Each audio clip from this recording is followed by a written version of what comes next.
Donc j'ai eu affaire à ce jeune homme à plusieurs reprises. Pour ma part, à 2 reprises lors de refus d'obtempérer.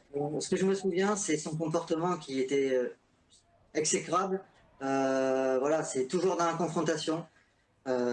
C'est systématiquement, j'ai même envie de vous dire systématiquement dans la provocation.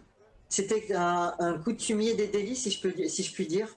Je ne dis pas que ce qui lui est arrivé, il le méritait, parce qu'encore une fois, c'est un drame. Mais comment se fait-il que ce jeune de 17 ans, si je me souviens bien, 17 ans, soit connu à un nombre de reprises, enfin à 15 ou 20 reprises, sans compter les fois où les policiers, ou personnellement, je lui ai laissé la chance en ne l'interpellant pas.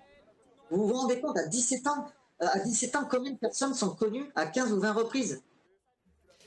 C'est comme si, comment dire, le temps s'était un petit peu arrêté. Parce on se met tous à la place de ce collègue.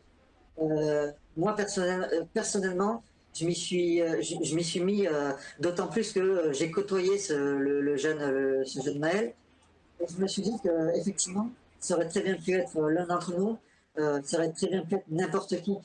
Et de pouvoir dire j'aurais fait telle chose ou telle chose à la place du collègue, j'aurais fait comme lui ou j'aurais fait différemment, je ne pourrais pas me permettre de le dire. Et je défie n'importe quel collègue de dire qu'il aurait fait autrement. Alors, Nous avons très souvent affaire à des personnes euh, avec un discours relativement victimaire qui nous disent oui mais vous comprenez, nous sommes dans des cités, nous n'avons rien, etc. Je suis désolé, je n'ai pas certes grandi dans une cité, mais je n'avais pas le dixième des infrastructures, des possibilités que ces jeunes ont en bas de chez eux. Aucune excuse sur le comportement qu'ont ces jeunes à l'encontre de mes collègues. Les violences qu'ils commettent ne sont en aucun cas